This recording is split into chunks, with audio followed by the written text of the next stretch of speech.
There's a whole lot in the kitty in the build up to the 2023 elections. I would try as much as possible to engage them on the program today, Politics Today, reaching you live on independent television and radio. From wherever you're watching across the world, welcome on board the program. We'll begin our conversation with the endorsement of the Labour Party presidential candidate by former President Chief Olusegun Obasanjo.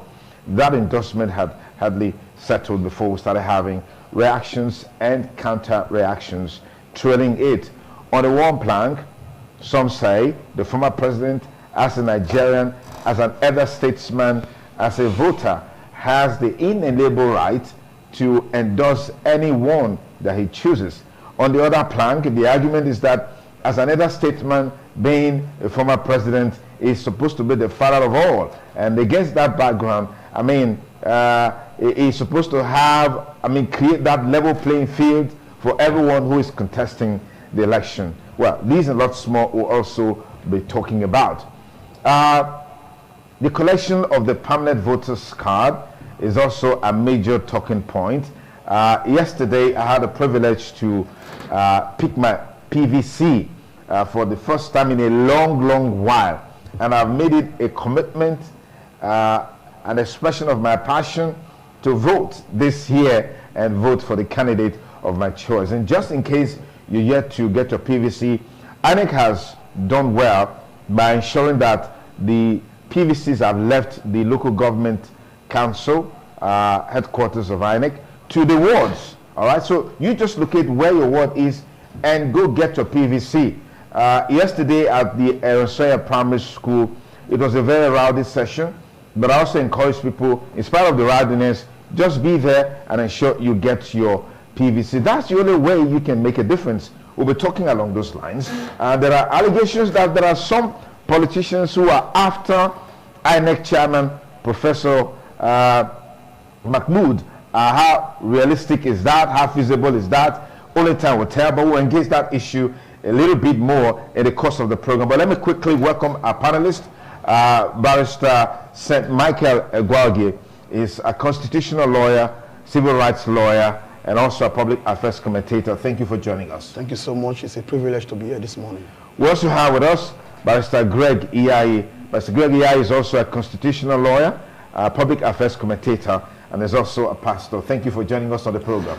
Good morning and Happy New Year. We're glad to be here. Okay, as usual, you are the third panelist on the show, if you know what I mean, because in the last lap of the package for today, we'll be opening our studio line so you can also call and contribute to the discussion. But let's get started with the endorsement of Peter Obi by former President Olusegun Obasanjo that has continued to create reactions and counter-reactions. I mean, we'll look at reactions coming from the PDP.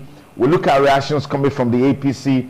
The APC presidential candidate was in Edo State a few days ago, and he also responded to that particular issue. So, gentlemen, let's get started. Vice President Michael, endorsement of candidates is synonymous with our political process. What's your take, first and foremost, on endorsement as an instrument to galvanize support, to galvanize a direction, a voting pattern in an electoral process like this? What's your take? Well, what we have seen in the last couple of days has been moral arguments versus political arguments in respect of the endorsements by President Olusegun Okikiola Obasanjo. I believe that all politics is local. Again, is that endorsements, flow from political interest. Every political animal has the unqualified and unfettered rights, to throw and grant endorsements to any candidate of his or her choice. Politics was defined by Harold Laswell as who gets what, when, and how. While David Easton defined it as the authoritative allocation of values. At the center of these two definitions is interest. That is the fulcrum and the gravamen of every political or electoral exercise. So, Matthew Aremu Olusegun Obasanjo is merely trying to pursue his interest by way of endorsement. He has a right, to do so under our laws, as well as the Constitution, which is the ground norm and the faucet origo of the land. As part of his right to vote and be voted for, he can endorse any person, so long as that will help, to protect his political interest. However, whether that endorsement, translates into votes in our political climate is a different kettle of fish altogether, because I doubt whether Olusegun Obasanjo has the electoral muscle, as to determine the direction of votes. Okay, we'll get to in that Nigeria, point there, especially his primary constituency, we'll get to which that is point. the Yoruba nation. Yeah, we'll get to that point, Barrister Egwagi. Barrister Egwagi, yes, let's get your take on the reactions that have greeted this endorsement of Peter Obi by former President Olusegun Obasanjo. This endorsement, is it worthless, like the APC presidential candidate has said? Is it something that the PDP, for example, should be disturbed about? What's your take? The fact that people are even reacting to it, and reacting to it particularly negatively, shows that it might have some value. Because if it's worthless, why are you bothered about it? If it's not going to translate to votes, why are you provoked about it? So you just let it go. Like my colleague has said, he has a constitutional right. And endorsement is not something that is new. If you remember in the Bible, as anointed as Paul was, he has seen the Lord in a vision. And all those experiences, he was not grafted into the church because they didn't trust him, they didn't believe in him, till he got the endorsement of Barnabas. So it was when he got the endorsement of Barnabas that he received fellowship, and then people stretched out their hands to him. And it has always been like that. Obama was struggling, even with all the enthusiasm about his presidential bid, till he got the endorsement of the Kennedy family. The Kennedy family, they are like the royals in American politics. So it has always been like that. Macron, as popular as his movement was, they don't make any headway till he got Obama's endorsement. Obama is not a voter in France, but the moral authority that he carries, particularly among the liberals, and which were the very foundation of the Macron movement at that time, gave him a breakthrough. So also with the former Prime Minister of Britain, till he got endorsement from Trump. And then people now said, okay, let us follow him up. What I'm saying is that endorsements are normal. Obasanjo has been endorsing people before, and we've not had this kind of reaction. So why are people so worried about this endorsement? My own is that if it is worthless, then you shouldn't give it any attention. Okay. The fact that you are giving it attention shows that there's something about it. And let me say this, Obasanjo's constituency is not his words.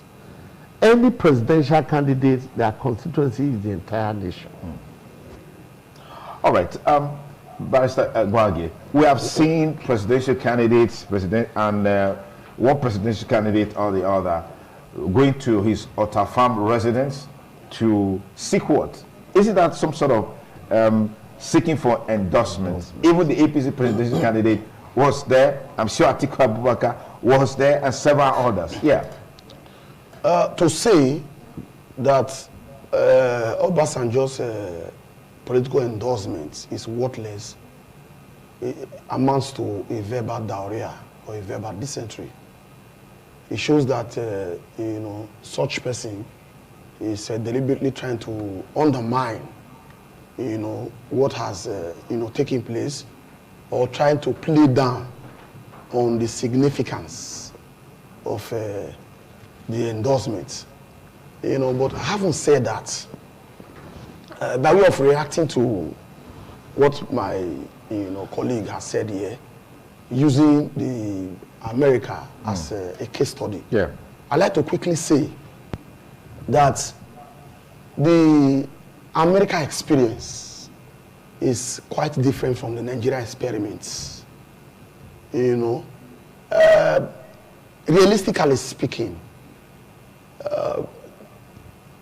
evaluating and reviewing the pattern of votes since 1999 till now, endorsement has not played much significance as much as other factors has played very vital role, such as ethnicity, religion, and poverty. These three factors, which form the fulcrum of the brain of our society, yeah, has been the factors determining the direction of votes since 1999 till now. In every election here, you see people always asking, what tribe is he from? It is our turn. It is not their turn. Again, I still believe that this factor still have a very big and major role to play in these 2023 elections. I think that two major constituencies are going to decide who becomes the next president. The Yoruba constituency, ditto the Hausa Fulani nation. That is where the bulk of the votes is coming from, and they are going to decide who becomes the next president in 2023. All right, Barrister, this has been a raging issue, talking about the endorsement of Peter Obi for 2023 election, and the reactions just keep gaining momentum. Yes, against the background of the realities on the ground as it relates to our election, I mean, dating back to history and some of the current realities, why is there so much attention being given to this issue, as it were? The endorsement. Let me say this. Endorsement can work either way. The person endorsing you, who is he? And what clout does he have? If the person does not have any clouds, then the endorsement might work against you. But if the person has some clouds, the endorsement might work in your favor. I agree that there is the issue of religion, the issue of tribe in our elections. But I want to say in 1993, the issue of religion and tribe was broken by the Abiola watershed election. Though that election was not actualized, but we saw the trouble that it caused for the nation. Then also in Jonathan's time, when he had his own mandate, not the unused one or finished one of Yaradua, he went like a hurricane into every part of the nation and shattered every kind of, minds that you might have thought of, religion, tribe, and all that. So I believe that if the person you are endorsing, because you also have to look at the personality, the person you are endorsing.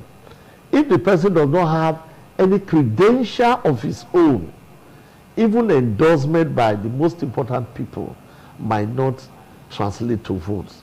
But if the person has credential of his own, and all he needs is a push, all he needs is some form of endorsement by some prominent people, I believe that the endorsement then will be useful. For Peter Obi's case, we should ask ourselves, does he have any credential of his own? What is his pedigree? And then, what has he achieved during his period in governance?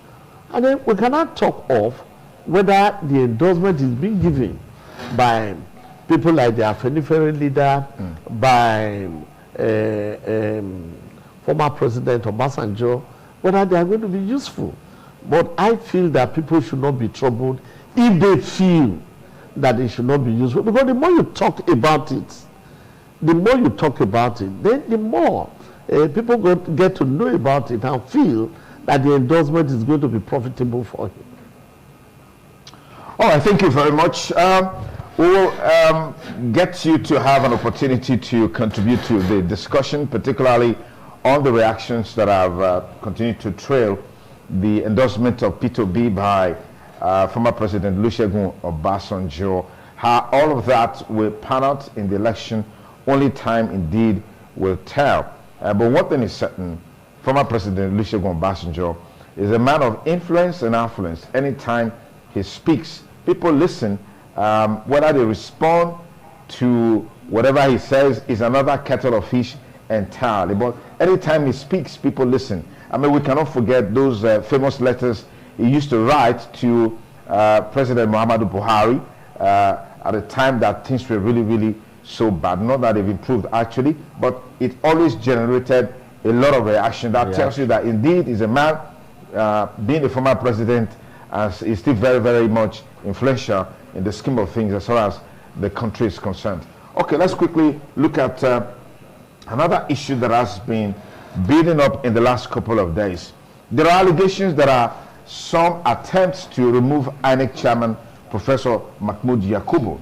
For whatever reasons, we don't know. But we know in recent times there's a court order restraining any attempt to scuttle the current leadership of INEC. But the latest being through an originating summon by one Somadina Uzuabaka against the INEC chairman, seeking, among other things, an order of mandatory injunction directing and compelling the INEC chairman to recuse, excuse, and exclude himself or step down as the chairman of INEC pending the investigation and consideration of the various allegations against him by the various law enforcement agencies. That's something very huge. But while that is on, we've also seen some attacks on INEC offices in some parts of the country. Gentlemen, I'd like to get your take on some of this development as it relates to the 2023 elections. Barrister Gwagi. Well, before I go into the Mahmoud, his name is Mahmoud now? Yes. Mahmoud issue. Yes. I'd like to, point out that it's on record that Olusegun Obasanjo, in spite of his political class and influence in Nigeria, is here to win his political unit in Ogun State. Maybe he will win it this time. Perhaps, you never can tell. So let's keep our fingers crossed. Time will tell. Okay. It is obvious that certain persons are out for Mahmoud. But the question is who? And why? And why? The who and why is still very, very much vague. I cannot sit down here, to tell you the who and why, even though it is obvious that this whole thing have, some form of political, connotations. However, like the Bini adage will say, if there is no hole in a tree, bird will not fly inside. If Mahmoud, if his hands are clean, if he has been diligent, if he has been conducting his public life in accordance, with the laid down rules as enshrined in our laws, he has nothing to fear. Again is that I also want to state very clearly that Nigeria as it is today has developed beyond the property of a certain individuals who want to appropriate it for their own personal or self-aggrandizement. And so to that extent, I like to advise that there will be no need for people to resort to the shenanigans of dirty politics by way of using state machineries to squatter and undermine the electoral process, because in the final analysis the power resides with the people, and the people will decide who lead us come February 2023. Pastor Greg I heard people say those who are after Professor Yakubu are politicians who wants to rig 2023 elections. Do you subscribe to this sentiment? Well, I wouldn't deny that. I wouldn't deny that, because some are already gripped with some fear that it might not be business as usual. Because we can see, although not perfect, some of the innovations in INEC, there has really been some progress. The BVS machine, the registration process, the detection of people were intending to register children. They actually registered them, voters. And then a lot of surgical operations by INEC in various places. I think this one is giving them some bit of credibility and giving people hope that the election is likely to be free and fair. We have also seen progress in various state elections that have been conducted. And I think some people are a little bit worried.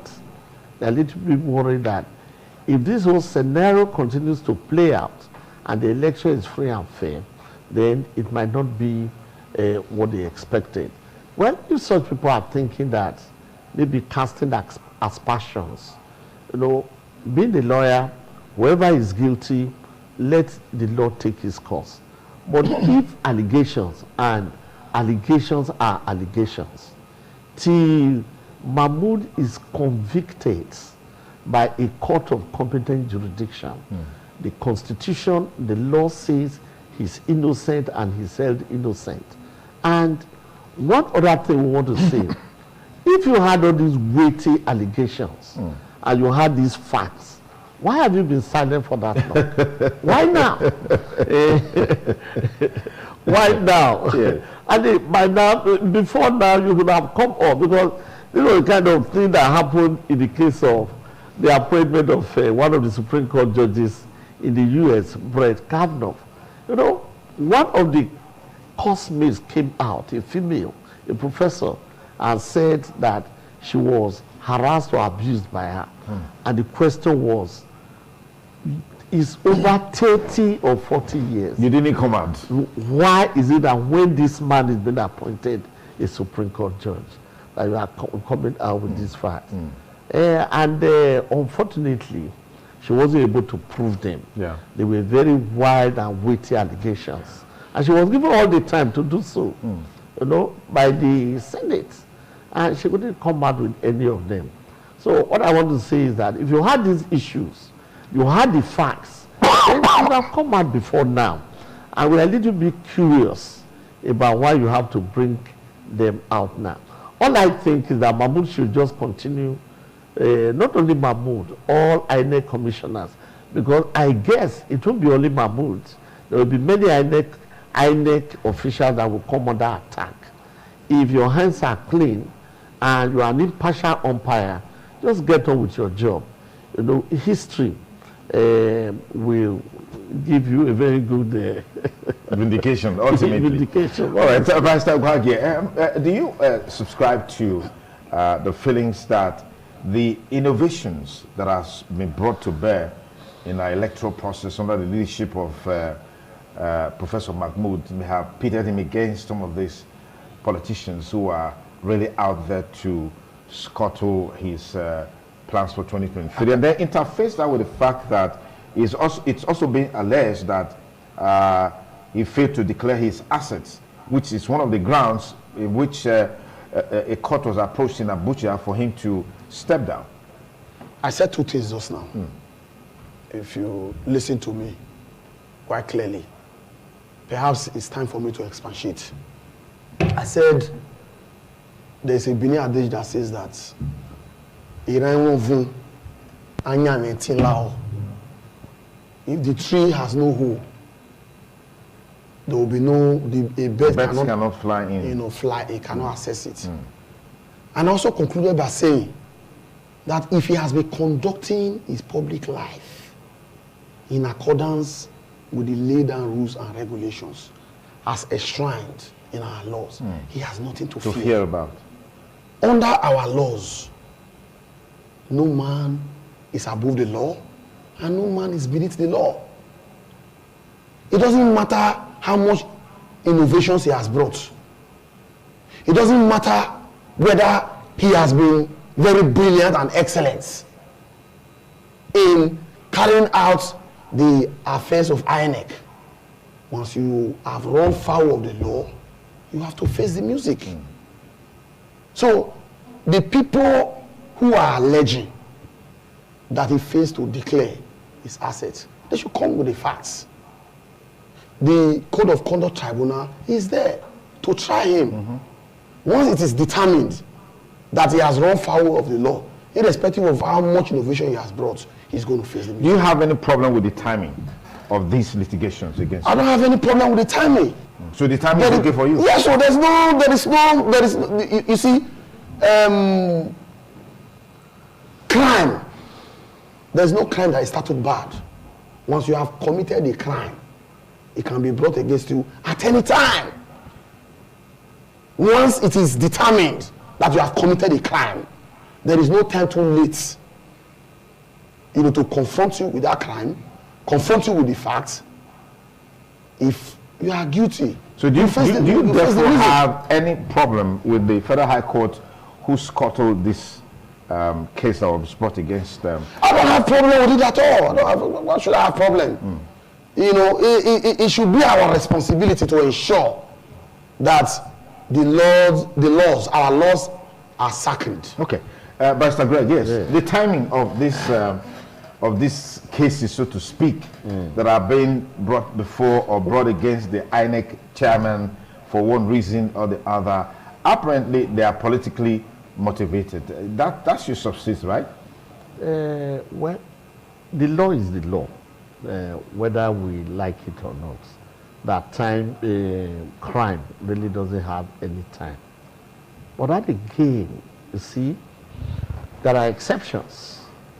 There are exceptions. And I see clearly there are exceptions. And we know these exceptions. And also, too, I am worried. If I tell you I'm not worried about the timing, I feel. Because you have a duty as a citizen of Nigeria. As soon as a crime to you is committed, to report. Why did you have to delay? And there should be a probing dictate into that delay. Between the time, when did you know? Or when did you get to know of this? And at what time are you bringing it up? You see, because these are things that will be looked into by the time we get to courts. They cannot be ignored. Okay. Why did you keep this thing to yourself all the time? Yeah. So all those things will be investigated, and they should be ready for a long distance race. Because I do not think, as a practicing lawyer, I do not think that will hold sway in the court of law. Now, why did you Why did you keep this evidence all this while? Yes. Why now? Why are you instituting the case now? What is relevant? It's evidence. Once the evidence is there, that someone has run foul of the law, as long as he does not enjoy immunity under our laws, because I know Jega does not enjoy immunity. No, Yakubu. The only Yakubu, the only group of people that enjoy immunity under our laws, are the Mr. President and his deputy, the governors and their deputy. They enjoy immunity. Yakubu does not enjoy immunity. As long as he does not enjoy immunity, people, if they think that he has run foul of the law, they are free to approach the court and approach the court, with credible and verifiable evidence. It is left for the court to determine. All right. I will just respond by saying that when the matter gets to the courts, everything is looked at. The circumstance, the method of your evidence, and all that, the timing. So it's not left for the courts to weigh them and see whether they had any impact or not. So I wouldn't stand here to tell you what impact it will have, but I will only say, and say very authoritatively, that it will be looked at, and the court will also hear the other side of the case. All right. Would you also say that the attacks that we've seen on INEC facilities and what have you in recent times is also a deliberate attempt to scuttle the process, by Stagwagi? Sure. It is not new. Since 1999, we have witnessed, scenes and events like this, occurring at all time. But I believe that, the people will speak at the appropriate time, and the people's voice will be heard. Okay. Yeah, Pastor Greg, before we go to the next topic, yes, I believe that there are attempts to actually scuttle the election. There are some people, for whatever reason, are afraid of the election, or they want to make a statement. But I feel that they should not resort to violence. Lives have been lost in the process. Precious documents, not to talk of money, and the man hours that will be expended in trying to replace some of these things. Because time is certainly not in our favor.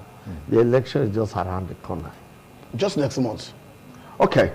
If you just join us, it's still Politics Today on independent television and radio. Just a moment, we'll be opening our studio line so you can call and be part of the discussion. Yesterday, I had a very beautiful experience at the voting center where I'll be voting at Eronsoya Primary School, opposite ITV Radio here in Igosa, Oluku. I picked up my PVC, but it wasn't an easy task, but I was committed to get my PVC, and I did get it. I just want to take a listen on this video, and then we'll be back to talk about the collection of the PVCs. Already, INEC has moved the PVCs from the state headquarters to the local government, and now to the wards. So they are very, very close to you. All you need to do, create a time, go to your voting center, and pick up your voter's card. I saw the figure recently, over 600 and something thousand PVCs yet to be collected in the state. But I know that by today, that number would have drastically reduced because I picked mine. So that number would have drastically reduced because I saw a lot of people there who were also picking theirs. But just take a look at this video. I'll be back with you in a moment.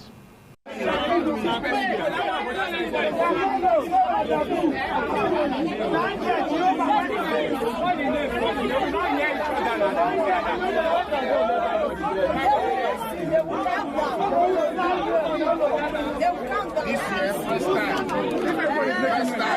I'm on road.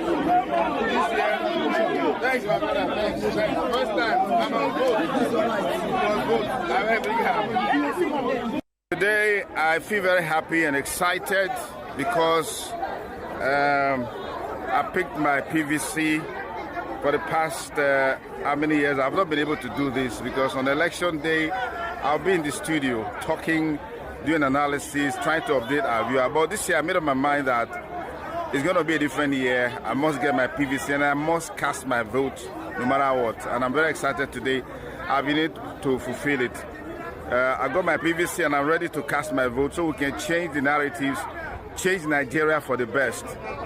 It's really, really rowdy here. I don't know the structure that has been put in place for this collection of PVCs. You can see how rowdy the place is, and it's really not easy for people to get their PVC.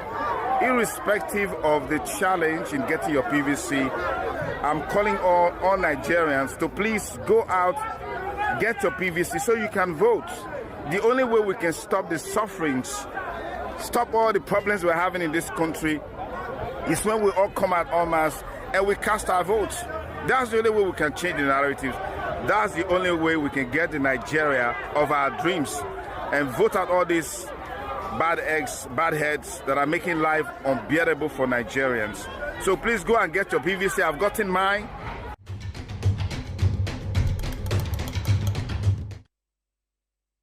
Yesterday, got my PVC, but you go get yours so you can do the needful. But let's quickly talk about the stress people go through to get their PVC. I'm just thinking there could have been a way we do it more oddly and in a more simpler manner without the rowdiness. Let me begin with you, Pastor Greg. Yeah. Yes, I think one, INEC is caught between two issues. One, over-liberalizing the process of collection so that it is not hijacked or compromised by politicians. And at the same time, you know, some officials, they want to be more Catholic than the Pope. And they put a lot of stress into people getting it for one reason or the other. And it might be for some financial gratifications, you can't tell. But I feel that what they have done now, moving it from the local government headquarters to our wards, and they will ease the stress. Okay. Because for most people, the wards are within the walking distance. Absolutely. Yeah. Okay. Pastor Greg, Pastor St. Michael Gogi. I like to commend INEC for the decentralization of the collection of PVC. Before now, collecting your PVC was just like a cow passing through the eyes of a needle. It used to be a very, very stressful process, very Herculean. I remember the last time I applied for my polling unit to be transferred from here to my village in Aginebude. I traveled severally, to Aginebude, without yielding any results. You consider the risk, you consider the time I put in, the energy, the money, until I got tired. I forgot about it. I forgot about transfer. So until recently, I saw these, innovations, decentralizing, the process of, the collection, registration, and all that. I think, the brain behind this, it should be commended. Absolutely. It has been excellent. It has been brilliant. Okay. But my only worry is that ideas have never been lacking in Nigeria. Okay. It is sustaining it that has been fantastic. Fantastic. Okay. We're getting signals now to get onto the phone so we can get you involved in the conversation. Remember, I did say at the beginning that you guys watching or listening, you are the third panelist of our package today on the program. So dial our studio number right now, right away, and share your views, your opinion with us on the discussion we've had so far on the program Politics Today. Please ensure that when your call comes through, turn down the audio level on your radio set to remove the echo, and please go straight to the point. Do not cast aspersion on anyone. 070-8365-1320. That's the studio number. Dial it right now, right away, and let's get your take on our conversation. Hello, caller. Good morning. Good morning. Hello, good morning, sir. Yes, I did say you should turn down the audio level on your radio. I've switched up the telly even. Okay, please go ahead. Yes, go ahead. Tell us your name and where you calling from. Okay, thank you very much. My name is Terry Osawara. I'm calling you from Isio. Okay. Now, I'd like to ask you some questions, Mr. Soniji Kokosu. When you go there to collect your card, did you queue up?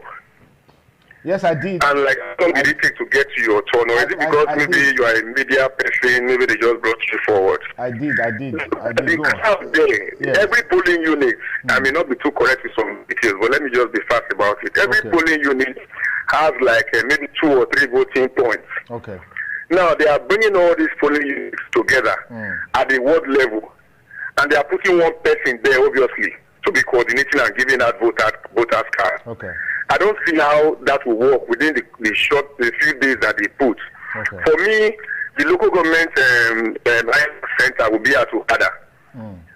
It will be very difficult for me to move from close to Uniden here now and go to Okada to collect, because by Monday work has resumed. Yeah. Most of us will not have time to go collect our card, and there has been no public holidays declared to enable us to get our voter card. This is the only Saturday we have, and that place is crowded. It's crowded. I don't know how they can do it. They should spend more money enabling people to get their voter cards more than they spend money for people to vote on Sunday. You just put somebody there, and then the person is supposed to attend to everybody in the 6 days or 7 days that they've seen this process. It's so stressful, and maybe they should look at it more. Okay. Thank you very much. All right. Thank you very much. Thank you very much. Thank you. Okay. Our studio line is still open. 070-8365-1320. That's the studio number. Dial it and let's get your take on our conversation so far on the program. Hello, caller. Good morning. What's your name? This is Alhaji. Alhaji. Please go ahead, please. Yes. Yeah, I want to comment on the issue of this voting. Okay. First of all, to collect a card for to enable you vote is difficult. You get the card. We are talking to the public. Everybody is saying, go and express the person you like to vote for, go there and vote for that person. And we are saying we want to make a change. Nobody is educating the people. This is what the candidates have done in the past. This is what they have done so that you can make a choice. Okay. Nobody is educating anybody on that one. They always say, go and express your vote. So I told you, are you going to vote for the right person that will come and lead us? When we say Nigeria is starting now, I will want your discussion again to tell exactly what they knew about these candidates and how the people who are going to vote can form their opinion to go and vote. Not to say that everybody should do what he wants to do so that you can change the government. It's totally wrong. Okay. All right. Thank you. Thank you very much, Alhaji. Yeah. Still on the... What I want to say... Yes. Hello? Go ahead. Yes. What I want to say is that these frontline candidates have ruled this country before. What is the antecedent of this candidate? Let them tell us the antecedent, what they were able to do. This endorsement that you brought first of all, I want to condemn it because the APC candidate created 57 development area in Lagos, and the person just sees the allocation of those Lagos State development area for 20 months. Peter Obi, who is the Labour person, ruled for 8 years, did not do a local government election. And Obasanjo is endorsing that one. So it is best of the same feather that we play together. Thank you very much. All right, thank you very much. That's what makes democracy quite interesting. Yes, very interesting. Everybody has an opinion on any issue, on anybody, and based on those opinions, you can form or make a decision. All right, so for what you have said now, even live here on the program, we can tell where your inclination is going to, where your biases are, which is normal, which is natural. And the same thing with the former president, Olusegun Obasanjo. You can't take that right away from me. Just the same way we can't take that right away from you. Anyways, INEC announced that they would be open for more PVC distribution on Saturdays and on Sundays. So that's very, very key. So after service, tomorrow, you can still go to the ward where you registered and get your PVC. And we also need to admonish that perhaps we need more people to help in organizing the place. Yesterday at Electoral Primary School, where I picked my PVC, I saw a lot of young guys who were helping out. They were helping to call out names so that the people can come. But unfortunately, some of the names that were called, they were not there to pick their cards. But the INEC officials, like you saw me doing, once you come, identify yourself, bring your slip, then you register your name, and then you sign, put the date there, and before they give the card to you. So just in case you misplace your slip, that is not enough for them not to give you your card. Just be there, identify yourself, they look at the card, look at your face, and then you pick your card. It's very important. Hello, caller. Good morning. What's your name and where are you calling us from? Good morning. Good morning, sir. My name is Austin. Austin, where are you calling us from? I'm calling from sir. Yes, go ahead. Okay, like the first caller said, actually that's my question. How long did it actually take you, sir, to pick up your PVC yesterday?